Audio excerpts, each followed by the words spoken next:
So for one of my first videos back, I wanted to do something a little different, a little zany, and compare someone boring, sorry Taylor Swift, to a real rock star.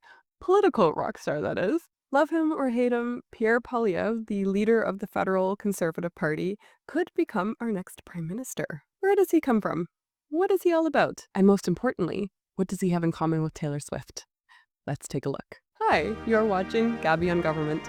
I'm Gabby and I'm an ordinary Canadian on a journey to learn about my government. I'm so happy you're joining me on today's journey where I'll be talking about Pierre Poilievre and Taylor Swift. Let's start at the beginning.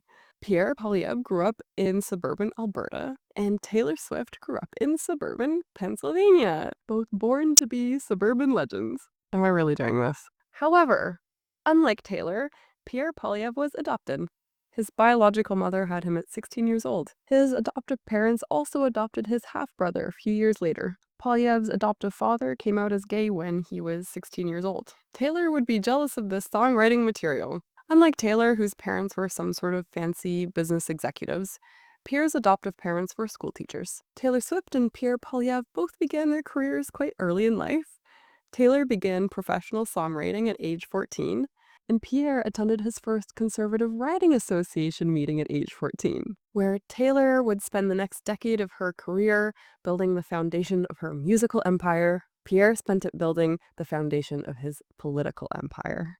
To understand Poilievre, I feel that you need to understand the conservative landscape in the late 90s and early 2000s. There was more drama going on within the Conservatives than Taylor's squad, and certainly a lot of bad blood to go around. In the early 90s, the federal Progressive Conservative Party was considered to have collapsed, earning only 2 seats in the 1993 federal election. The vibe was Taylor after the Kim Kardashian incident. The collapse of the PCs led to the rise of the fancy new Reform Party, which was seen as more ideological than the PCs. As a really high-level summary, some of their ideas included tax cuts, free trade, traditional family values, being anti-immigration, and crucially, a vision of Canada as united, with a bigger focus on Western Canada and less focus on Quebec. The Reform Party was so popular at this time that Conservative vote splitting was considered to have been the cause of the Progressive Conservatives losing seats for nearly a decade. As a very active member of the Reform Party, Poilievre was getting into politics at this interesting moment in Canadian Conservative history. Looking at his personal history, you would be forgiven for viewing Poilievre as a sort of political robot. While most people in their late teens and early 20s are out dancing to Taylor Swift, Poilievre staged protests, wrote op-eds and essays, and started a political consulting business. All of this hard work was rewarded in 2002 when Pierre was invited to leave Calgary for Ottawa to work for the leader of the Reform Party. While living in Ottawa, he decided to run as an MP for the now amalgamated Conservative Party in the 2004 election. He was running against a 2-term Liberal incumbent who was also a cabinet minister. Running as a newcomer against a sitting cabinet minister is a big deal. Doing this required him to be fearless. But what's even more surprising is that he won. I would compare this to Taylor Swift winning Album of the Year for 1989. At this moment, Pierre had arrived. At 25 years old, he was a newly minted MP under the new Prime Minister, Stephen Harper. Just like Taylor Swift was mentored by Faith Hill, Pierre found a mentor in Harper. It is here that we enter Pierre's politician eras. Parliamentary Secretary era.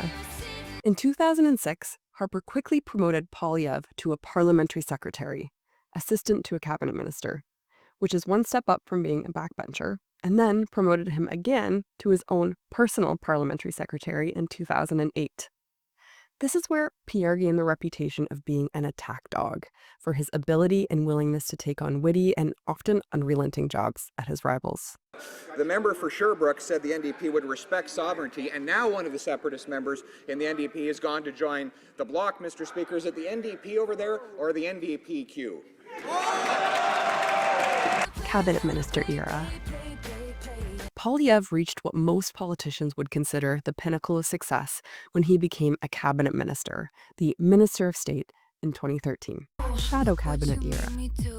His time as minister was cut short when Trudeau and the Liberals came to power in 2015. A shortfall from grace, like when Taylor Swift was dating Maddie Healy. In the shadow cabinet, he served under Andrew Scheer and then Erin O'Toole. During his shadow cabinet era, Like Taylor Swift's Reputation era, Poilievre seems to have focused on his personal life, getting married in 2017 to Canadian-Venezuelan Aneta Poilievre and had two children, one in 2018 and one in 2021. In 2022, O'Toole was ousted in a leadership review. This was Poilievre's moment. Could he be the Conservative Party's white horse? Poilievre overwhelmingly won the Conservative Party leadership. This brings us to present day. Just as Taylor is at the top of her game after completing the Eras Tour, Poilievre is nearing the height of his political career. Poilievre currently has quite the reputation in Canada. Where Taylor is popular, Poilievre has the reputation of being a populist. Despite being actually incredibly politically knowledgeable, Poilievre seems to have taken the Boris Johnson approach of not letting his supporters on to the fact that he is a big political nerd. Instead, Poilievre panders to his voters by using rhymes and alliterations to get his point across. Just like Taylor. I'm actually really excited to see what Canada's next political era has in store for us. The era of Trudeau is over. Mark Carney has his flaws, but he's a very smart guy on the left who will be going head to head with a very smart guy on the right. I am hoping everyone will rise to the occasion and we will finally get some truly dorky debates. Will Pierre defeat Carney like Taylor defeated Kim, Kanye, and Scooter? Time will tell. What do I think of Poilievre? Well, thank you for asking. I really need to learn more about him before making a real judgment call. On the plus side, he is an increasingly rare example of a federal political leader who is truly just a normal guy. He doesn't have a business, he doesn't have some secondary agenda, and this comes out in his rhetoric. He's able to tap into real middle-class concerns of everyday Canadians. He's also very knowledgeable about the inner workings of the Canadian government and politics, and he speaks fluent French. Not that I'd know. On the minus side, I can see why people have a hard time with his style. He can come off as a complainer with no real solutions to offer. I don't think this is true. He has quite robust policy ideas, but he doesn't strike me as someone who will inspire through vision, if you know what I mean. Also, he got himself tangled up in the Freedom Convoy, for better or worse, and he is a career politician. But maybe that isn't a bad thing? I'll leave it at that. So, what do you think? Has this video changed your perspective on Poilievre? Do you think he will defeat the Liberals in the next election? Do you want to know more about Poilievre's policies? Do you wish I would actually talk about something topical, like Canada-US relations? Let me know in the comments. Thank you so much for joining me today and putting up with my weird ideas. I'm not an expert, so if I got something wrong, or you want to add something, let me know in the comments. I think learning about civics is super important, so if you want to help other people find my content, I would be so grateful if you would like this video, share it, and subscribe. Thanks again, and see you next time. Do you like my sequins?